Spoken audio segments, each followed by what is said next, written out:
Assalamualaikum warahmatullahi wabarakatuh.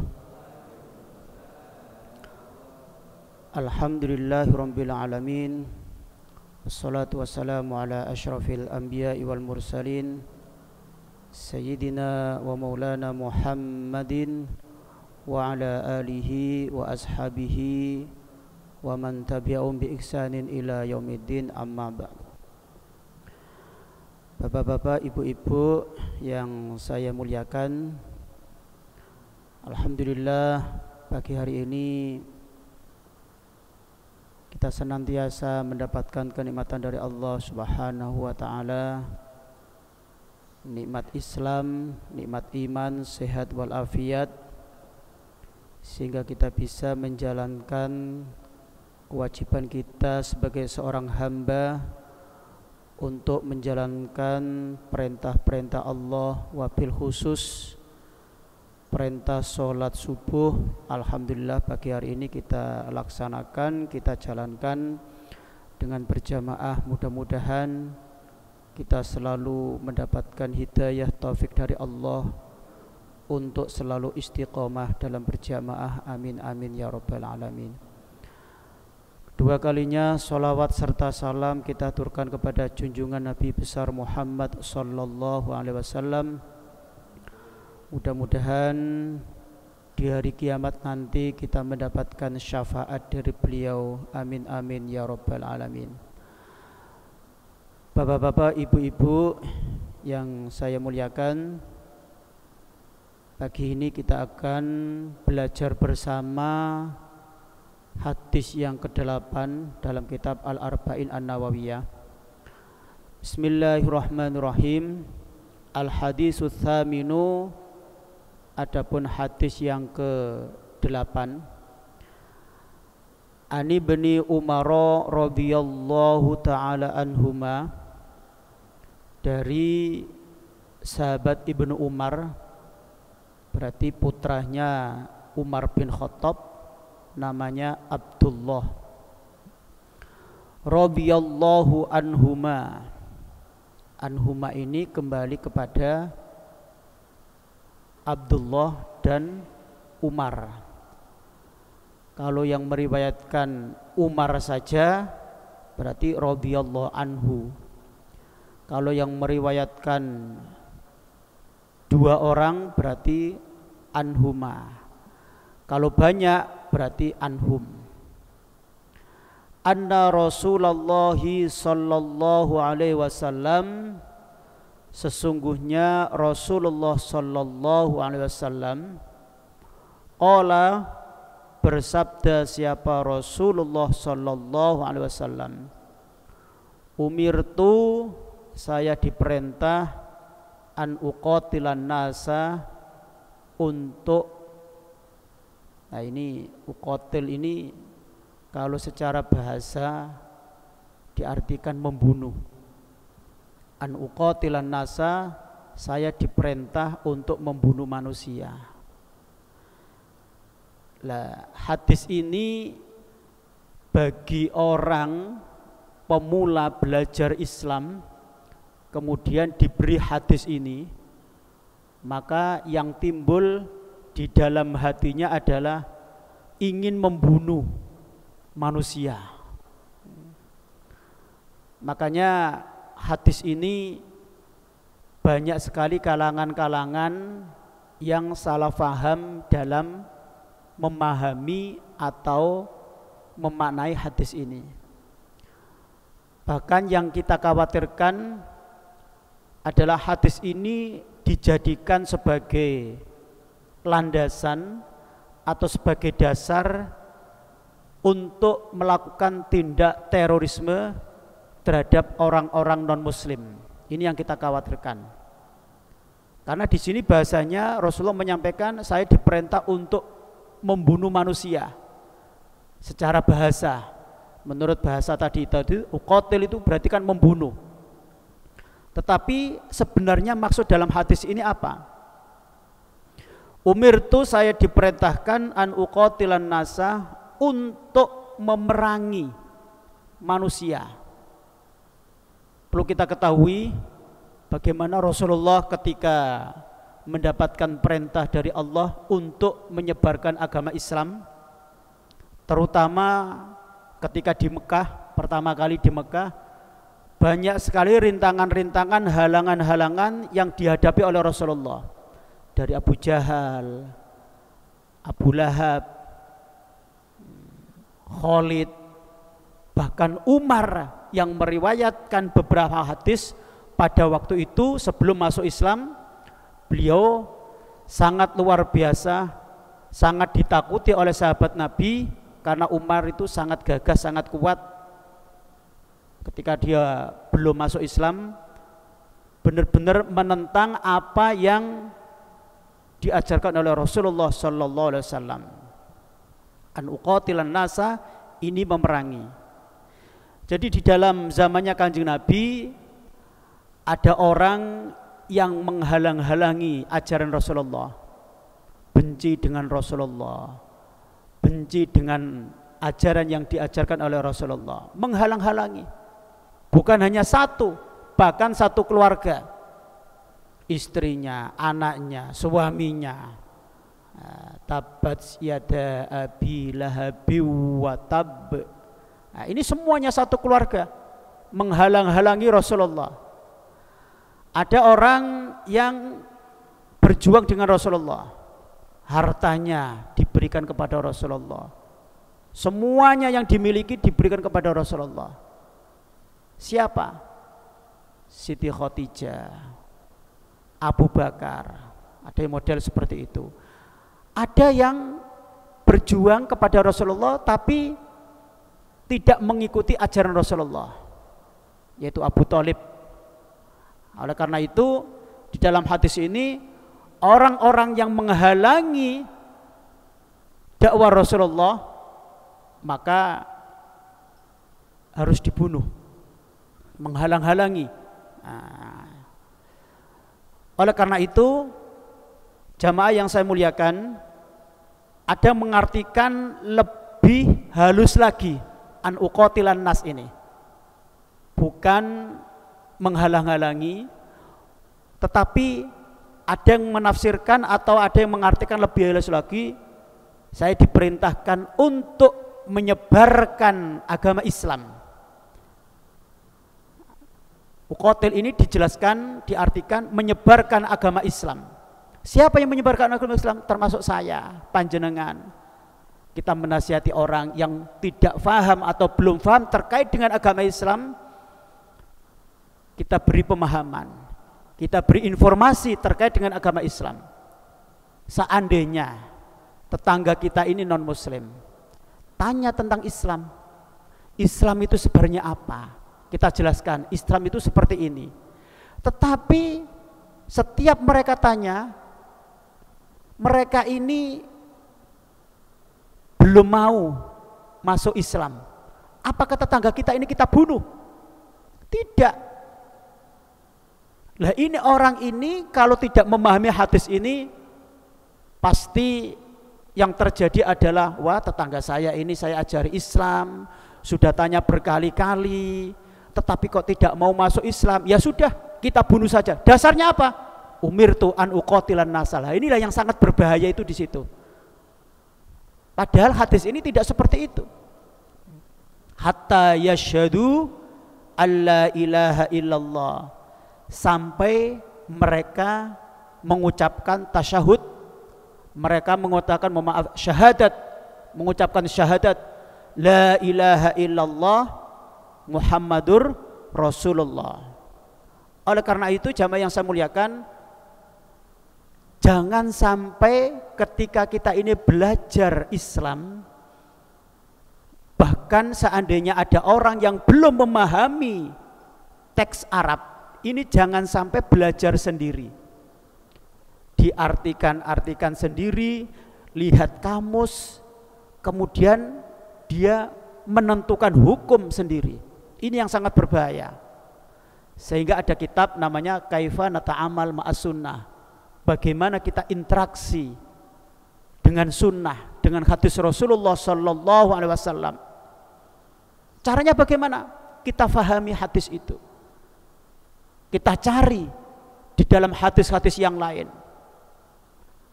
Kita tanyakan kepada para ulama. Bahkan kita harus belajar terhadap sejarah Rasulullah. Rasulullah diutus sebagai nabi ketika umur 40 tahun. Bagaimana kondisi Rasulullah? Kemudian Rasulullah berdakwah di Mekah kira-kira 13 tahun. Kemudian berdakwah ke Madinah 10 tahun. Selama 13 tahun di Mekah, selama 10 tahun di Madinah, ini Rasulullah tidak pernah nyuruh, wahai sahabatku, ketika kamu keluar bawalah senjata, ketika kamu keluar bawalah pisau. Untuk apa ya Rasulullah? Untuk membunuh mereka yang tidak masuk Islam. Tidak pernah Rasulullah menyuruh seperti itu. Tetapi Rasulullah berdakwah dengan cara damai. Orang-orang masuk Islam dengan cara damai, tidak ada paksaan apapun. Sehingga hadis ini Rasulullah diperintah untuk memerangi manusia-manusia pada waktu itu. Hatta yashhadu an la ilaha illallah wa anna Muhammadur Rasulullah, sampai mereka membaca syahadat an la ilaha illallah Muhammadur Rasulullah. Jamaah yang saya muliakan, jadi hadis ini asbabul wurudnya hadis ini. Asbabul wurudnya itu sebab-sebab munculnya hadis ini itu kenapa? Sehingga Kanjeng Nabi menyampaikan hadis ini. Ini dijelaskan oleh pakar hadis Ma'bad Abdul Karim. Beliau ini salah satu guru besar di Al-Azhar University dalam bidang hadis.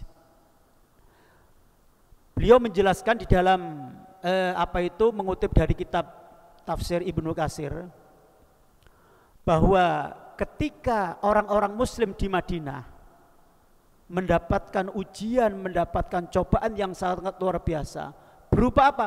Berupa dengan munculnya atau adanya orang-orang munafik di Madinah. Orang-orang munafik ini ingin menolong para sahabat, ingin menolong Rasulullah SAW dengan membangun masjid. Nah, tetapi sebenarnya orang-orang munafik ini bukan menolong, tapi ingin menghancurkan orang-orang muslim, ingin melemahkan orang-orang muslim, ingin memecah belah orang-orang muslim. Dengan kejadian seperti ini, para sahabat mengadu, menceritakan kepada Rasulullah SAW, ya Rasulullah, orang-orang munafik itu pura-pura masuk Islam. Sebenarnya mereka ingin menghancurkan ya Rasulullah, menghancurkan kita, melemahkan kita. Dengan adanya seperti ini, Rasulullah menjawab. Rasulullah memberikan informasi dengan hadis ini, umirtu an uqatilan nasa hatta yashhadu an la ilaha illallah Muhammadur Rasulullah. Ini jawaban Rasulullah.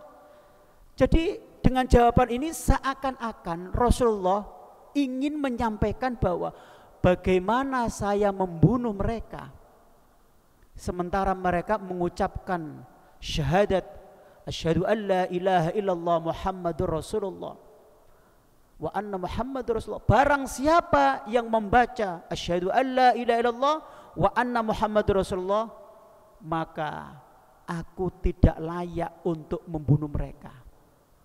Ini asbabul wurudnya ini seperti ini. Jadi kalau orang tidak tahu tentang asbabul wurud, munculnya hadis ini, sebab-sebab munculnya hadis ini, maka yang terjadi adalah, mohon maaf, bisa saja orang tersebut akan menjadi terorisme. Dikit-dikit membunuh, dikit-dikit harus kita bunuh, dikit-dikit jihad dan seterusnya. Padahal jihad ini membentengi diri kita, bukan terus membunuh mereka, tidak, tetapi bagaimana membentengi diri kita, bagaimana membentengi agama Islam, memberi pemahaman kepada mereka. Hatta yashhadu, sehingga mereka membaca syahadat alla ilaha illallah wa anna Muhammadur Rasulullah. Tidak ada Tuhan yang layak, yang pantas untuk disembah kecuali Allah, dan Muhammad adalah utusan Allah. Ini satu paket Bapak Ibu. Ada orang yang hanya percaya kepada Allah. Saya percaya kepada Allah bahwa Allah itu Tuhan yang layak kita sembah. Tapi saya tidak mau mengikuti Nabi Muhammad, tidak bisa. Harus satu paket. Atau saya tidak percaya kepada Allah. Allah itu siapa sih? Saya hanya percaya kepada Nabi Muhammad, juga tidak bisa. Qul in kuntum tuhibbunallaha fattabi'uni. Jika kita mencintai Allah, maka fattabi'uni, ikutilah saya. Saya siapa? Saya Muhammad. Muhammadur Rasulullah walladzina ma'asyidda'u 'alal kufar. Muhammad adalah utusan Allah. Dan orang-orang yang bersama Rasulullah pada waktu itu, sahabat Umar, Abu Bakar, sangat keras kepada siapa? Kepada orang-orang kafir. Orang kafir ini dari kata kafaroh, tertutup hatinya, tertutup dengan apa? Dengan kenikmatan yang diberikan oleh Allah Subhanahu wa ta'ala.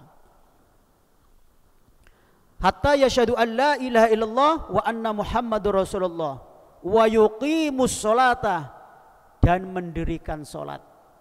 Apalagi hari Kamis kemarin, seluruh umat Islam di dunia mereka sama-sama merayakan atau memperingati Isra Mi'raj Nabi Muhammad sallallahu alaihi wasallam. Di dalam Isra Mi'raj ini Nabi mendapatkan perintah berupa sholat awalnya 50, kemudian ketemu dengan Nabi Musa. Disitulah terjadi komunikasi, terjadi pembicaraan antara Nabi Muhammad dengan Nabi Musa, sehingga Nabi Musa menyampaikan umatmu tidak akan mampu, sehingga Allah, mohon maaf, Nabi Muhammad menyampaikan kepada Allah, mendapatkan keringanan, dikurangi sampai 5 pun Nabi Musa tetap menyampaikan umatmu tidak mampu. Memang benar, sampai detik ini umatnya Nabi Muhammad banyak yang belum mampu menjalankan sholat 5 waktu. Itu tidak bisa dipungkiri. Masih ada saudara-saudara kita yang sholatnya bolong, ya, mungkin karena kesibukan atau mungkin karena lupa. Jangan sampai lupa. Fawailul lil musallin alladzina hum an sholatihim sahun alladzina hum yura'una wa yamna'unal ma'un. Celakalah mereka, celakalah siapapun saja, orang-orang yang lalai terhadap apa? Esensi makna sholatnya. Bahkan orang yang lali terhadap sholat, ini ada yang mengatakan tidak ada bedanya orang ini dengan orang-orang yang tidak percaya dengan hari pembalasan. Ara'aital ladzi yukadzibu biddin fadzalikal ladzi yad'ul yatim wala yahuddu ala ta'amil miskin. Oleh karena itu as-sholat di sini adalah mendirikan sholat. Mendirikan sholat. Sehingga di Isra Mi'raj ini Allah memerintahkan kepada Nabi Muhammad untuk siapa? Juga untuk umatnya melakukan atau mendirikan sholat. Berapa? 5 waktu, yaitu sholat subuh, duhur, asar, maghrib, isya. Kita memilih salah satu saja tidak boleh. Pak, saya kok kepingin sholat subuh saja saya. Boleh, tidak boleh. Tetapi kalau ada orang seperti ini, biarkan. Apa harus kita dibunuh? Tidak, kita biarkan, tetap kita nasihati. Siapa tahu nanti dia menjalankan sholat zuhur. Atau mungkin ada tetangga kita tidak pernah ke masjid. Tidak pernah ke masjid. Tetapi kalau kerja bakti di masjid datang, biarkan. Siapa tahu dia memulai dari kerja bakti. Lama-lama nanti akan ikut. Itu seperti itu. Wa yuqimus sholat. As-sholatu imaduddin. Sholat adalah tiang agama. Barang siapa yang mendirikan sholat, barang siapa yang menegakkan sholat, maka dia menegakkan agama. Faman tarokaha faqad aqamaddin. Barang siapa yang meninggalkan sholat, berarti sama saja orang ini menghancurkan agama Islam. wa yuqimus sholata wa yu'tuz zakata, dan mengeluarkan zakat. Ada zakat fitrah sebentar lagi. Tahu ini tanggal 30 Rajab apa tanggal 1 Sya'ban ini. Karena bulan Hijriah itu bisa 29 hari, bisa 30 hari. Tidak pernah 31. Jadi kalau menentukan bulan Hijriah tanggal 29, maka kalau melihat hilal atau ru'yatul hilal berarti besok tanggal 1 bulan baru. Tetapi kalau tanggal 29 sorenya atau malamnya tidak ru'yatul hilal, tidak bisa melihat hilal, maka bulan Hijriah itu disempurnakan dengan 30 hari. Oleh karena itu saya tidak tahu hari ini tanggal 1 Sya'ban apa tanggal 30 Rajab. Intinya 1 bulan lagi kita akan dipertemukan oleh Allah dengan bulan yang kita tunggu-tunggu, yaitu bulan suci Ramadan. Mudah-mudahan kita semuanya diberi kesehatan, sehingga ada doa Allahumma barik lana fi Rajaba wa Sya'bana wa ballighna Ramadan. Ya Allah, berkatilah, barokahlah ya Allah di bulan Rajab dan Sya'ban ini, dan pertemukanlah kami dengan bulan Ramadan. Sehingga di bulan Ramadan nanti ada namanya zakat fitrah. Siapapun yang hidup, yang sehat, yang hidup bahkan sakit pun masih hidup di bulan suci Ramadan, maka orang ini wajib mengeluarkan zakat. Di perumahan saya itu ada orang yang ketika tahun 2010 apa 2011, ketika saya di masjid, ada ibu-ibu sama anaknya membayar zakat. Kebetulan saya ada di masjid waktu itu, saya menerima dengan anaknya kira-kira umurnya 4 tahun. Ini zakat Pak Imam untuk saya. Saya tanya, suaminya sudah? Oh sudah, di kantor. Lah ini anaknya. Jawabannya apa? Mohon maaf Pak Imam, anak saya kan masih kecil. Nah, disitulah kewajiban saya untuk memberikan pemahaman kepada ibu ini. Ya Allah Pak Imam, berarti selama ini saya mengeluarkan zakat itu hanya untuk saya pribadi dan untuk suami saya. Selama ini anak saya tidak pernah saya mengeluarkan zakat untuk anak saya. Ya tidak apa-apa Bu, namanya ibu kan tidak tahu, apalagi ibu kan baru masuk Islam, tidak apa-apa. Allah Maha Pengampun. Saya sampaikan kepada seperti itu. Alhamdulillah tahun berikutnya ketika bulan Ramadan, beliau ini mengeluarkan zakat untuk putranya. Ketika ketemu saya, Pak Imam, alhamdulillah saya sudah mengeluarkan zakat untuk saya, untuk suami saya, dan untuk anak saya. Nah, jadi zakat ini untuk orang Islam, baik yang sehat maupun yang sakit. Bahkan anak kecil, jika ada ibu melahirkan sebelum sholat Idul Fitri itu dilaksanakan, maka anak ini wajib dizakati. Tetapi kalau anak ini lahirnya setelah sholat Idul Fitri, maka tidak. Apalagi kalau masih di dalam kandungan ya tidak diwajibkan untuk zakat. Nah, ketika lahir sebelum sholat Id, nah, maka anak ini tetap kena hukum harus kewajiban zakat. Nah, siapa yang mengeluarkan? Yaitu orang tuanya. Fa idza fa'alu, maka jika melakukan siapa mereka, dzalika terhadap itu, orang-orang tadi itu ketika membaca syahadat alla ilaha illallah wa anna muhammadur rasulullah wa yuqimus sholata wa yutuz zakata, asomu, terjaga, terlindungi siapa mereka, minni, dari saya. Apa yang terjaga? Dima'ahum, darah mereka, wa amwalahum, dan harta-harta mereka. Jadi hadis ini bapak-bapak, ibu-ibu, bukan berarti kita ini disuruh untuk membunuh orang-orang yang tidak mau masuk Islam. Tidak. Seandainya kalau kita ini memahami ini, mohon maaf, maka orang-orang non muslim itu seandainya ini hadis ini kita diwajibkan untuk membunuh, maka kita akan berbondong-bondong selesai sholat ini kita mencari orang-orang non muslim, kita bunuh. Tidak seperti itu. Tetapi maksud hadis ini adalah jika ada yang menghalang-halangi, tapi zaman sekarang kan tidak ada.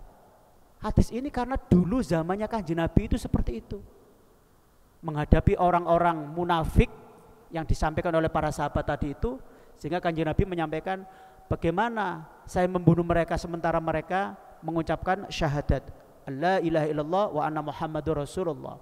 Memang orang-orang munafik, wa idza laqul ladzina amanu qalu amanna wa idza khalau ila syayatinihim qalu inna ma'akum innama nahnu mustahzi'un. Orang-orang munafik kalau bertemu dengan orang yang beriman, bertemu dengan sahabat, bertemu dengan Rasulullah, qalu amanna, mereka mengatakan kami beriman. Kami beriman, ayo bangun masjid, ayo sedekah, ayo infak, ayo salat. Itu orang munafik. Wa idza khalau ila syayatinihim, tapi ketika mereka sudah pisah dengan Kanjeng Nabi, sudah pisah dengan para sahabat, menuju ketemu dengan teman-temannya sama-sama munafik, wa idza khalau ila syayatinihim qalu inna ma'akum innama nahnu mustahzi'un. Sebenarnya saya, kata orang munafik, saya ini bersama dengan kamu, sama-sama munafik. Saya tadi itu hanya menghina saja, guyu dengan menghina, ngejek. Jadi kalau orang munafik mengatakan ayo saya ini beriman, itu sebenarnya orang munafik ini mengejek, menghina. Menghina siapa? Menghina para sahabat. Sehingga wajar-wajar saja kalau sahabat tadi itu curhat kepada Rasulullah, karena situasinya seperti itu. Kemudian Rasulullah menjawab, umirtu an uqatilan nasa hatta yashhadu an la ilaha illallah wa anna muhammadur rasulullah wa yuqimus sholata wa yu'tuz zakata fa idza fa'alu dzalika asamu minni dima'ahum wa amwalahum illa bihaqqil islami, kecuali hak-hak Islam, wa hisabuhum, dan adapun itu apa? Hisab ini balasan-balasan mereka. Apakah mereka tadi itu bohong atau tidak? Apakah mereka tadi jujur atau tidak? Maka siapa yang membalas? Allah. Nah, ini pelajaran bagi kita bapak-bapak, ibu-ibu. Ketika kita ini zakat, ketika kita ini sholat, contoh, orang masuk masjid, dia ini sebenarnya pura-pura masuk ke masjid, padahal dia tadi tidak wudu. Mohon maaf, waduh, saya malu saya dengan teman saya. Kalau saya ini telat 1 rakaat, saya malu. Untuk menghindari malu ini, dia ini masuk masjid tapi tidak wudu. Berarti dia sholat tadi itu kan bohong. Bohong kepada siapa? Kepada Allah. Nah, ini yang dimaksud wa hisabum alallahi ta'ala. Jadi tadi dia menyampaikan kepada para sahabat tadi itu jujur apa tidak, pura-pura apa tidak, maka yang membalas adalah Allah, yang tahu adalah Allah. Oleh karena itu jamaah yang saya muliakan, ketika Kanjeng Nabi di Madinah, Kanjeng Nabi ini juga menghadapi orang munafik, juga menghadapi orang-orang Yahudi. Sehingga apa yang dilakukan oleh Rasulullah ketika di Madinah pertama kali? Mu'ahadah, melakukan perdamaian, perjanjian, sehingga terkenal dengan piagam Madinah. Ini apa? Tujuannya apa? Perjanjian antara umat Islam dengan orang-orang Yahudi agar tidak terjadi peperangan, permusuhan. Tetapi orang-orang Yahudi pada waktu itu hanya mampu bertahan 2-3 tahun. Mereka pindah kemana-mana dan seterusnya, sehingga hilang. Yang terjadi adalah banyaknya orang Muslim yang mengikuti perintahnya Kanjeng Nabi. Apakah orang-orang ini masuk Islam dengan paksaan? Tidak. Lakum dinukum waliyadin. Qul ya ayyuhal kafirun. Sehingga turunnya ayat surat Al-Kafirun ini apa? Orang-orang kafir termasuk Khalid yang waktu itu belum masuk Islam, termasuk Aswad bin Abi Thalib, ya, itu mengajak kompromi kepada Kanjeng Nabi. Ya Rasul, bagaimana kalau kita ini kompromi? Saya, kata orang-orang kafir, akan mengikuti agama panjenengan. Ya 1 tahun lah, atau mungkin berapa bulan atau 1 tahun. Nanti gantian. Kanjeng Nabi, panjenengan nanti ikut agama kami, kepercayaan kami. Nah, ini ditolak oleh Rasulullah. Tidak bisa. Sehingga adanya qul ya ayyuhal kafirun. Sehingga yang terakhir adalah lakum dinukum waliyadin. Agamamu ya agamamu, agamaku ya agamaku. Ya Islam, Kristen ya Kristen, Buddha ya Buddha. Alhamdulillah di negara kita ini toleransi antar agama sangat luar biasa. Inilah yang harus kita syukuri ini. Kita hidup di negara kita Indonesia yang sangat tercinta, ini sangat toleransi sekali. Orang Islam menghormati orang non muslim, orang non muslim juga menghormati orang Islam. Terus yang terakhir sebelum saya tutup, ini ada pertanyaan di dalam syarah hadis ini.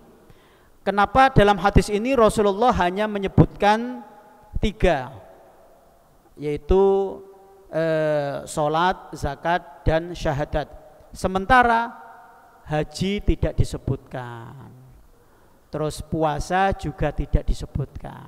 Ini dijelaskan di dalam syarah atau penjelasan kitab Al-Arba'in Nawawi ini. Perlu saya sampaikan bahwa orang yang tidak berpuasa itu tidak harus dibunuh.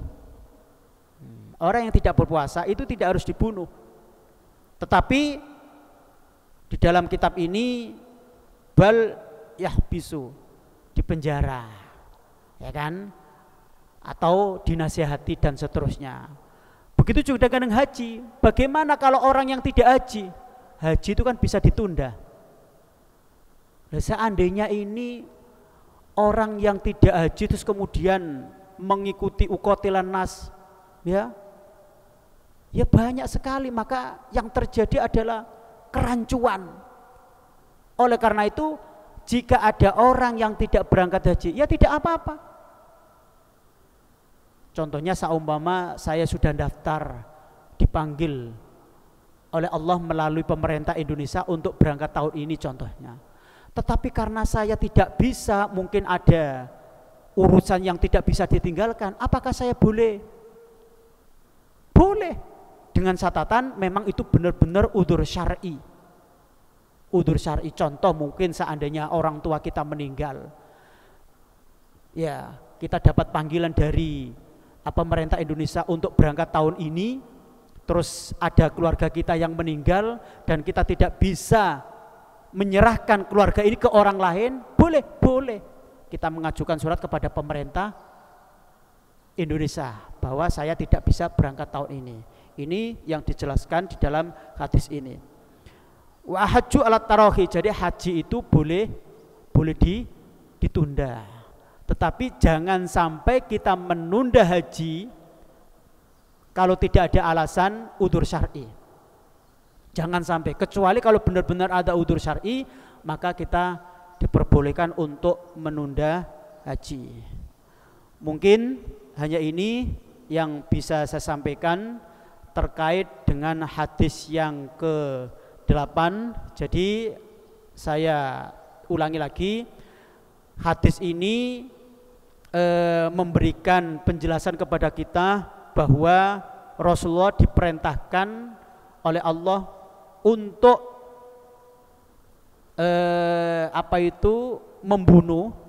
membunuh dalam hal arti bagi orang-orang yang menghalang-halangi waktu itu. Tetapi ada ulama yang menjelaskan dengan bahasa yang lebih halus, kita diperintahkan, Rasulullah diperintahkan untuk menyebarkan agama Islam sampai mereka membaca syahadat asyhadu an la ilaha illallah. Apakah Rasulullah membunuh? Tidak. Jadi kalau memang tidak mau, ya sudah. Makanya ketika perang, saya tambahkan sedikit, ketika terjadi perang, Rasulullah pernah menyampaikan kamu nanti akan menemukan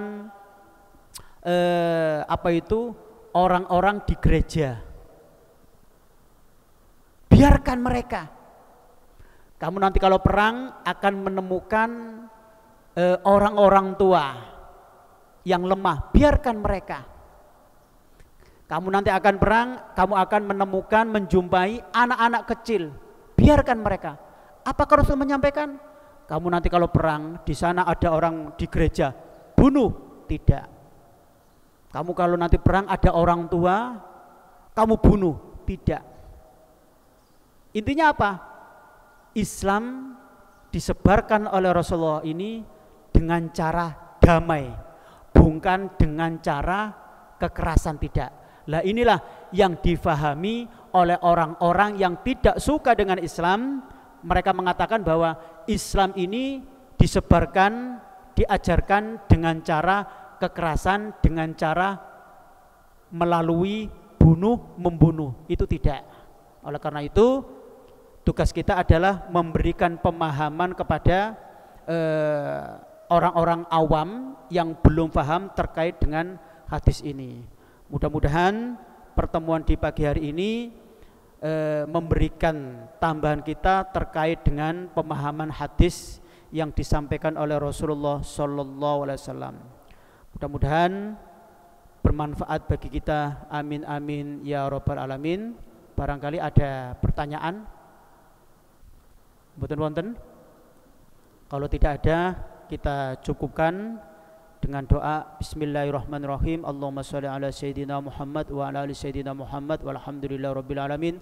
Allahumma barik lana fi Rajab Sya'ban wa balighna Ramadan. Allahumma barik lana fi Rajab Sya'ban wa balighna Ramadan. Allahumma barik lana fi Rajab Sya'ban wa balighna Ramadan.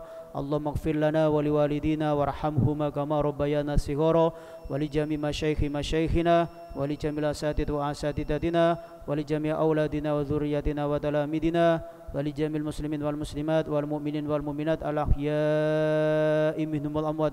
Rabbana zalamna anfusana wa illam taghfir lana wa tarhamna lanakunanna minal khasirin. Rabbana hab lana min azwajina wa dzurriyyatina qurrata a'yun waj'alna lil muttaqina imama. Rabbana atina fid dunya hasanah wa fil akhirati hasanah wa qina adzabannar wa adkhilnal jannata mal abrari aziz ya ghafar ya rabbal alamin. Subhana rabbika rabbil izzati amma yasifun wa salamun alal mursalin walhamdulillahi rabbil alamin. Al-Fatihah. Bismillahirrahmanirrahim.